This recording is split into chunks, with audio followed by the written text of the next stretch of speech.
G'day guys, Scotty here, True Blue Off-Road. Quick little video on Dyneema winch rope. When you get a fresh Dyneema rope like I've just got, they come with these thimbles. Now the whole purpose of Dyneema winch rope over steel wire rope is that it's so much safer. When this stuff snaps, there's no stored kinetic energy. What that means is no weight to it. So it still has that little bit of flex. Everything has that little bit of flex, so it's still going to fly, but because this stuff's so light, unlike steel wire rope, it just flops on the ground. Like the wind resistance slows it down enough, that it just falls. So why they're still putting metal thimbles in these things, I've got no idea. So I'm going to show you a quick little thing, how to get rid of this and how to splice your rope back together with a loop without a thimble. Because you don't need this. You just put a soft shackle straight through the end of the loop without the thimble. No need for a thimble. Get rid of the thimble. Get rid of the metal. Get rid of all the metal. If you just do a single line pull, hooked onto a tree strap, with a soft shackle, you don't need any metal. It's completely safe. If anything snaps, no one dies. There's no risk. You can stand right next to the rope. It doesn't matter because it's safe. But if you have these thimbles in there, that's something that could kill people. That's potential damage and injury. So you got to stand well away from the rope. So you got to stress. So anyway, quick little video. I'll show you how to deal with that. Right, now, first things first is this sleeve. You need to get rid of that. Slide that down. So what they generally do is they've got a bit of thread, they've knit, like sort of sewn a bit of thread through the rope here, a couple of spots to sew that up. So you just got to get a knife or something. You've got to be delicate with it because you don't want to cut your actual Dyneema. So you sort of got to pull the threads up and get your knife in under it.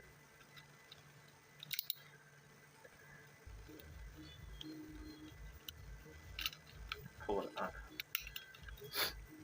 It's a bit of an operation, just a little bit. So dig away at that.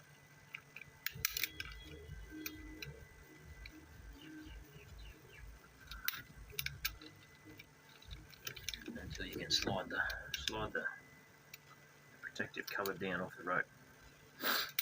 It's starting to come through.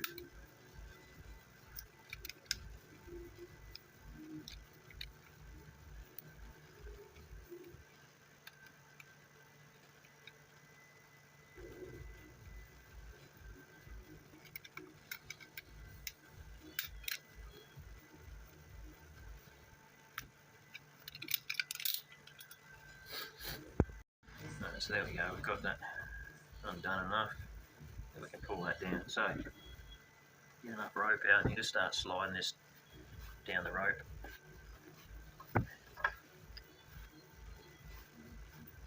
Work your way down the rope. Now you can leave this stuff on if you want to, but I don't like to. It just gets bunched up. It doesn't go through pulley blocks. It doesn't go through your what do you call that? The horse hole thing on the front of your winch. It just gets bunched up, and it really, to me, it doesn't achieve much. So I just get rid of the stuff.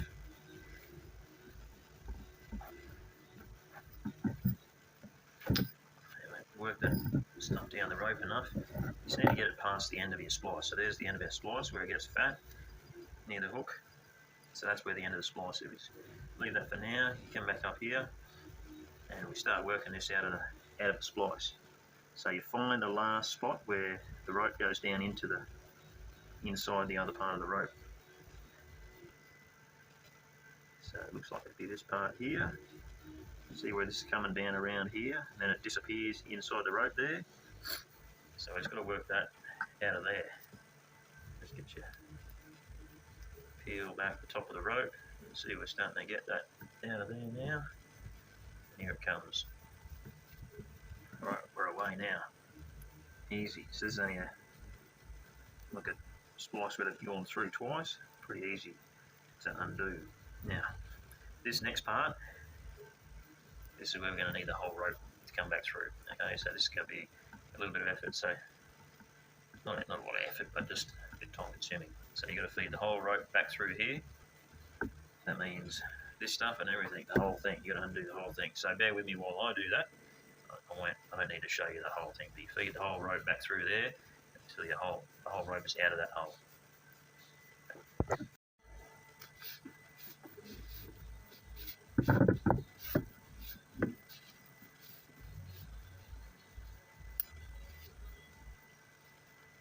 Oh, there we have it, big pile of rope on the ground. We've got rid of that part of the splice. Next part is easy because it's just the tail going through the running end. So you just pull that out of there, see? Done. Easy. Now we just get the rope out of the thimble and chuck that thing in the bin. This thing, gone. Don't need that. Now, to re-splice the end of the rope. Now this bit, because we don't have a thimble in the way, we can do that much easier than undoing it, right? So you can use the same length, but I'm going to use a little bit more because I like to double my splice up. Make my loop about that big. Well, hang on, we've got to get rid of this stuff. Let's get rid of this stuff. Even though we can slide that off over the top of the loop splice that we'll put in it after if we needed to, but it's easy to get rid of it now. Alright, this stuff, chuck that in the bin. Go on, don't need that crap. Alright, so that's where our loop was. So I'm going to go just a little bit more, make the loop there. So all you got to do is open up the rope here. You can do this bare fingers. There we go.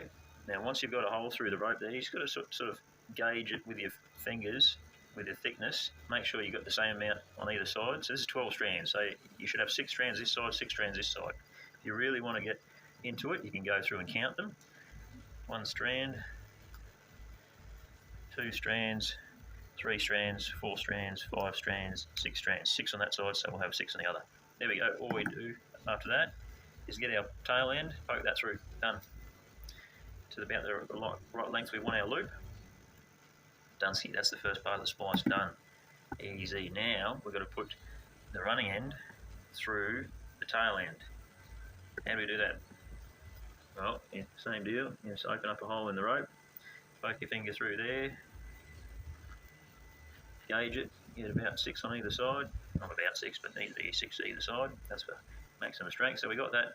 Now this one you want to make this hole a bit bigger. So you just work the rope a little bit, just loosen it up a bit, make this hole a bit bigger, because instead of tucking the whole tail end through, running end through all the way to the other end of the rope, 30 metres of it, we're just going to stick the loop through. Alright. Now you just open up that hole, get 2 fingers in there. It's always better to put 2 fingers in the hole, makes it easier to get that through, right? So that's that. Now, as the rope was when I came from the manufacturer, that's all I had, just 1 splice and then 1 lock off, because that's locked now, that can't go anywhere. And then they feed the tail end inside the running end, and that sort of holds it. Now for me, I like to lock it off 1 more time, so again, I'm going to put the tail end through the running end, just use my fingers again, open the hole up.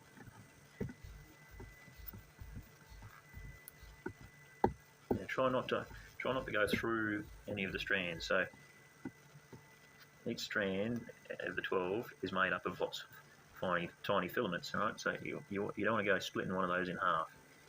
Keep each strand all together. So we've got our hole there. We just take our tail end again down through. Then go. And then once again, we want to lock it off. So we take our tail end, we make a hole in there. Poke the fingers through.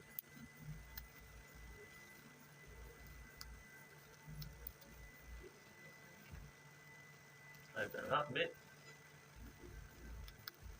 Just work the rope a little bit there to get a bit more slack. And then you get your 2 fingers in the hole. Beautiful. There we go. And then we feed that into the hole. Beautiful. Just pull that down over it like that.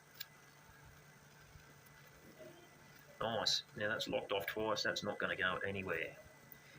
So all we've got to do then is you feed the excess of the tail end down inside the running end. Now for this, I like to use a tool. It's always good to use a tool.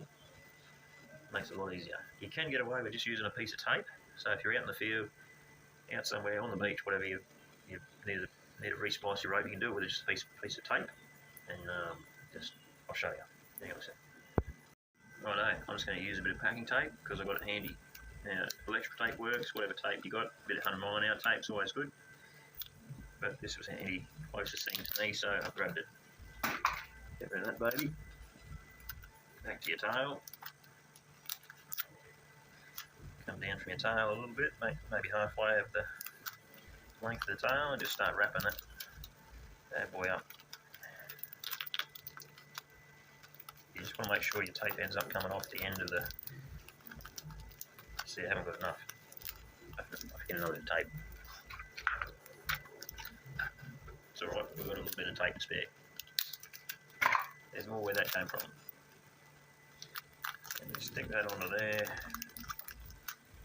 And make a bit of a point here.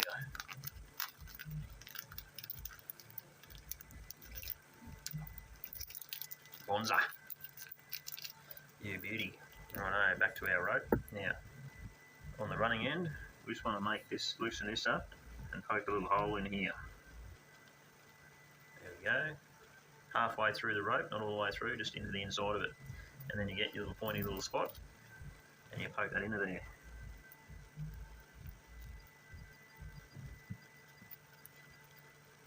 Oh, tip bent over. You don't want to bend the tip over. You want to make it go straight into there. Here it goes.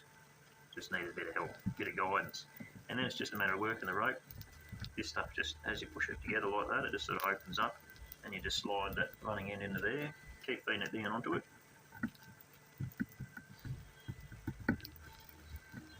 Now there's all sorts of special tools you can use, called a fid. I've never bought one, don't use one. I often use a piece of tire wire bent over. I think it might even be a bit of stainless steel welding wire or something like that, but anyway, it works. It just helps you feed it through, or a pen. You take a pen apart, and it just helps you just sticky tape the pen to the end of the rope, and it just gives you something to make it easier to poke it down through the rope. But this works, as you can see. I just wanted to show you, if you're stuck out there and you didn't have a pen, you can just do it this way.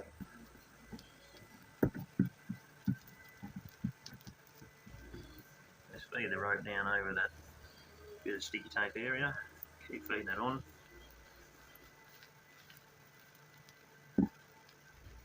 Punch it up there and then sort of slide that down over it. Start to lose our piece of tail in there. Just keep feeding it down through.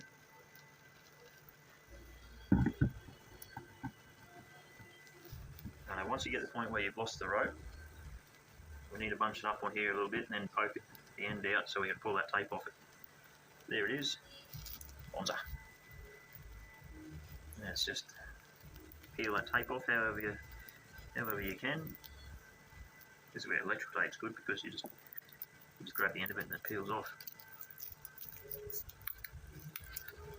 They come apart in pieces, that's alright. Whatever.